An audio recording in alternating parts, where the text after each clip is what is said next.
And long time no talk, you might say. I'm back to review Dragon Ball Super again. Now the reason that I haven't been doing other reviews of the previous episodes is because I've been waiting for this exact moment when it's indeed Vegeta's time to shine yet again. We are about, let's say, halfway through the tournament, and it's finally Vegeta's turn to step up to the ring. The tournament started pretty mediocre, you might say. I mean, the first fight between Kakarot and Nepotamo there didn't last for very long, and the second was Frost. Kakarot was the first to fight him. Oh, just Kakarot of all people just losing, just like that. And then Piccolo was the next one. Oh, Piccolo, he tried. I mean, he was charging. His strategy was to put all his attack into a super special beam cannon, but no avail. Frost won those two fights. And you say, how did he win? Because he cheated, that's how! Dirty, rotten scoundrel of a cunt. We were led to believe that Frost, Universe 6 is supposed to be some sort of polar opposite to Universe 7, which is the main universe, obviously. Frost was supposed to be an all-round good guy, the hero, a savior. No, it's just an act. In some ways, he's more dirty than Frieza was. He sets up wars under some secret organization that he has, and then he pretends to finish him, to be the hero, to be the savior, so no one suspects a thing, right? Also, he could sell whatever's left of the planet, the land, for a much higher price. Very, very dirty tactics like a businessman. At least Frieza was upfront. He was direct. He wanted the planet. He just went and conquered it, and without these sneaky kind of tactics, and no one can stop him right from it. So Frost, not mad entirely. I mean, why does he do it like that? He doesn't want people to discover that he's a dirty, cheating liar. And maybe he's not the strongest, he's not all powerful in that universe. I mean, we'll get to that a bit later. So, because Frost was cheating, Piccolo was initially going to be declared the winner. However, Piccolo just used all of his energy on that special beam cannon, so it was done. Vegeta said, no, Piccolo, you're out, I'm taking over. I'm going to fight this pose. So Piccolo goes back, stands, see, he's out, he forfeits. There's no point for him to continue. Okay. And so Vegeta steps up on the screen, stares down Frost. Frost does likewise. In the meantime, Beerus, he goes and checks Kakarot and finds there's a hole in his palm that was caused by a poison needle, the dirty, bloody, cheap tactics that Frost was using. That's how he pretty much knocked Kakarot out and Piccolo out and just stabbed him. And Beerus is like, Goku, he's back in the tournament, Shadows like, yeah, go on. Shadows still confident in his guts. Finals, he's got a final up to the task. So there's no debate there. And Kakarot goes, alright, but I want to go last, After Monaka, who's supposed to be this all-powerful being. looks like a sugar at the moment. He's like got this transformation to do with his nipples. Nipple power! Or it could be just a placeholder and nothing but a troll. Toriyama really do that? From what I've seen of Frost, I wouldn't be surprised anymore if that's the case. Yeah. Anyway, so Takuma goes, I'm gonna fight after Manaka. And Bruce is like, no! Manaka is still going to be last. He's the trump card. He's more powerful than you, stronger. Like, you know. And it's like, if he wanted to, you know, he could just wipe out the planet just like that. In fact, he has done it before and just boasting all that. And meanwhile, Beerus is like freaking out. He's got sweat drops. And Whisker's interesting statement is like, oh, really? Are you going to tell the secret now? Despite that Manaka seemed to have passed out when Kakarot threw that Kamehameha Bultaro or something. Beerus also goes, it's like, Manaka, he's meditating or something now. That's why he's just staying motionless. He's not saying anything. He's just still like a brick. And Kakarot's like, alright. Beerus is like, no, you will fight after VEGETA. So Kakarot's back in the toilet. That's no surprise there. Kakarot is like one of the main characters, because the main character. VEGETA is as well now. Alright, there's no going to a debate there. Alright, back to the fight. And the ref is pretty much just gone, but you know, Frost should be disqualified and all that. Vegeta's like, no, it's fine, I'm going to take him. You know? Frost goes, okay, let's change the rules then, you know? Then let's say that this is technically it's a fight to the death. Anything goes or whatever, you know, I'm gonna use that needle stab on you as well, you know. And Vegeta's like, he's taking none of that. Powers up to Super Saiyan, and he charges straight at Frost, and Frost is also confidently just going straight at him. And what happens? One punch! I don't know if they did it on purpose, Toriyama or whatever. Just One Punch Man, like, one punch! And you see all red. Vegeta's like, oh, it looks red and stuff, like, already turned red, obviously, but it's just like a cool effect to add. Like a KO!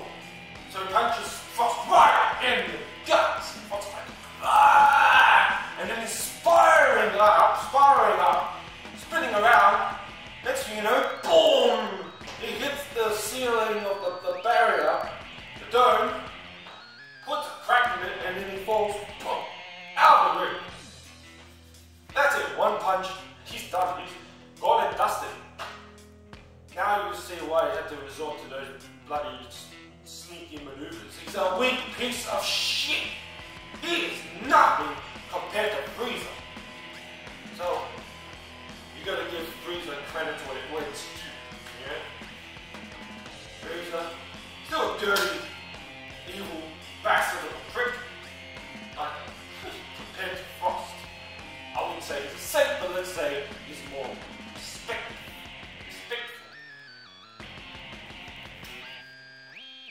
So that's the end of Frost, he's out. And the referee checks it. Despite they make up their own rules and they change them, champion moves just like whatever. Go on with it. He's still alive, the bugger. Vegeta, despite becoming a Super Saiyan, did that awesome mighty blow, held back on purpose. Because he did not want to stoop to the same level as that piece of trash. Yeah, Vegeta actually, he's like, when he punched me, he's like, you know, you're trash! So that's it. It's like one of the first time ever that Vegeta, like, refrained from actually killing someone when, you know, he didn't necessarily need to, as such. Because before, it's like, you couldn't kill him anyway, because those were the tournament rules. No killing allowed. But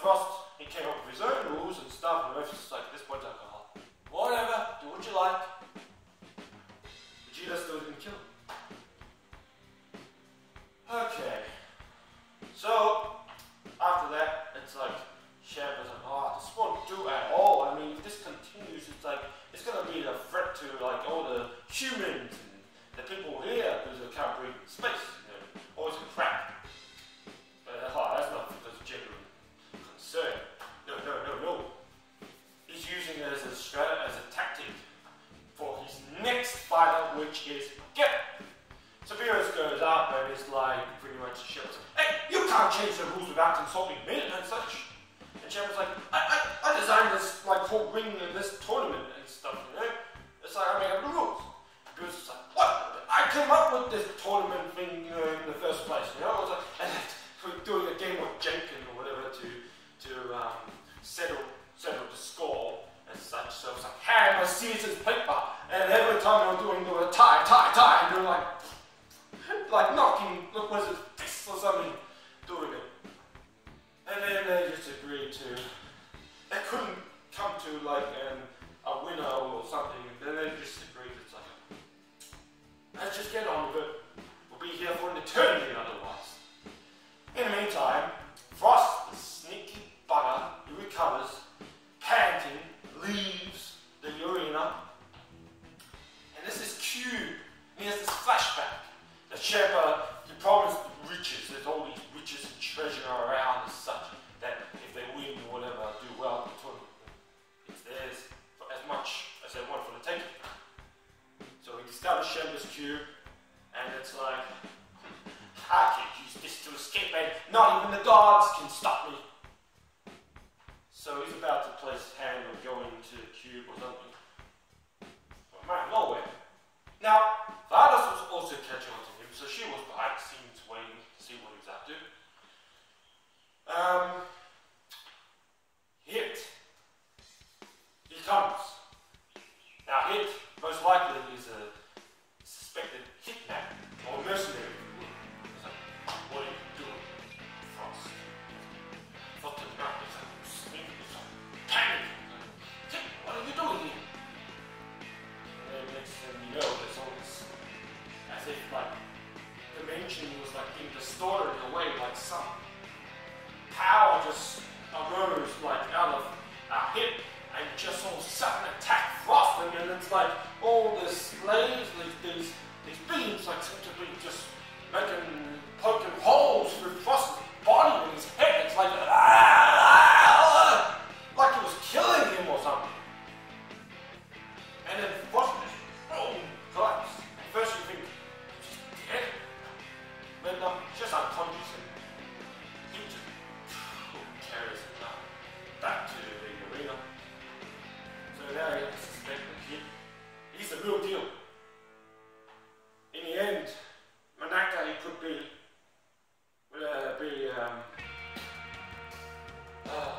just a filling spot to make a 5-man team or not. It could be him and Hit, be him and Kakarot. It's going to be, this will really be the most climatic showdown unless it's some other twist that's going to occur. Yet. Alright, so we get back to another round. Let's say round 2 or something, or second fight with computers. But get a big ass robot looking thing. And it's like, is that a robot? And it's like, he's got these weapons, and then the cards are talking, and it's like, oh, he's actually a middleman that comes from this planet or so, and it's like, they have lava or something filled in their body. His whole bodies consist of like lava and stuff. This is very freaky and intriguing at the same time. He's not a robot, he's a middleman. Think of like Transformers. They're not robots, they're actually aliens. He's an alien, like mechanical type of being. It's this like cup of lava, and he's like drinking it, and it's like, Jesus. So the whole arena turns into like this cube-based thing instead of like a dome cube that can easily crack and shatter and knock someone into it. And then new rules. You cannot touch the edge of the cubes as such at all. If you do, that's considered a win out and you lose. Sneaky tactics. It's all because VEGETA has the heat and such lava that he releases it. Hopes that his opponents get overwhelmed by the heat that it just brings him to exhaustion. easy on Vegeta. No way. He has too much endurance and tactics and strategy for that. So the battle, it pursues. Vegeta charges for Vegeta and he's like boom, boom, boom, boom, throwing punches and such. So he has like the bulk or whatever. He has the speed to match. It's incredible. But Vegeta just easily, just dodging and such. And then it's like he returns and goes and pretty much half cross, I guess it was. He does hammer kicks down on Vegeta's head to the burn. As such, so burn. Just crying of like metal sound, and everyone's like covering their ears like, ah! Vegeta's head goes down to his body. And then you think, the fight, is it over? No, Vegeta's like pounding himself. It's like boom, boom, boom, boom, boom, boom, boom, boom, boom. Vegeta's like, what the hell is this guy doing? He actually retrieves his head and brings it back up to the surface. Vegeta's like, oh, this is going to be more interesting than I thought. So the battle continues. Vegeta realizes that a direct assault, it's not going to do it. So he decides to take up to the air. He has more advantage that way because Vegeta can't fly or whatever. So he holds the high ground, you can say. And Vegeta's just like firing blasts at him. Alright, see how I can take this. And Vegeta is like pretty much just, he's taken. So he's like blocking a bit. It's like, what? Is that all you can do? Is that how you're gonna block? But next thing you know, Vegeta releases like this lava sort of blast of his own. And people, Beerus is like saying, wait, is that what weapon he's using? And the ref quickly explains, no, it's not a weapon. It's actually his like own spit lava attack. So, you know how you have ki blasts and such, it's like your own, from your own body, your own energy or something, if you will. And he counters all the blasts Vegeta was launching and cancels it out. At this point, the cube is getting overheated and so Vegeta, he like transforms into a Super Saiyan because things are starting to get more and serious and intense and such. And Kakarot wants Vegeta like, watch out for the cube, you know, if you touch it, you're out. Vegeta's like, oh, great, this is going to be more tricky than I thought.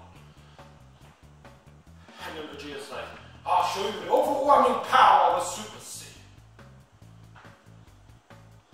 And pretty much, episode ends on like a cliffhanger. Right now it's like storming.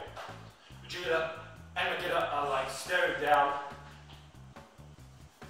And next week it's going to intensify. Yes, we have 1 week break because of some women's marathon over in Japan. But Dragon Ball Super has come back swinging full force. Animation has kicked up tremendously. Whether some new director has taken over or not, or because the director they were able to work on it longer, who knows? I find every time it's Vegeta's turn to step up, to shine, there's some break in between. When they do return, animation is pretty much top-notch than it's ever been in this entire series. So I'm most impressed by that. Most impressed. So, spoilers, you can leave now if you want, okay? But next week, it intensifies. I think, well, the battle, it'll draw to a close. Vegeta is going to win this one. But he has to go all out to do it. Whether he just remains as a Super Saiyan or still goes Super Saiyan Blue, that's another matter entirely, actually. It's like, what? Are they going to give us half-assed explanations of why, how they can still turn into golden? And because I thought naturally they become, when they become Super Saiyan, like Super Saiyan Blue, SSGSS, that's why it's blue. Because they raise the God Ki power so high that it's always blue. It like mutates or something, if you will, but no. They still have access to the gold form, which I also speculate it's as powerful as a Super Saiyan 3 now.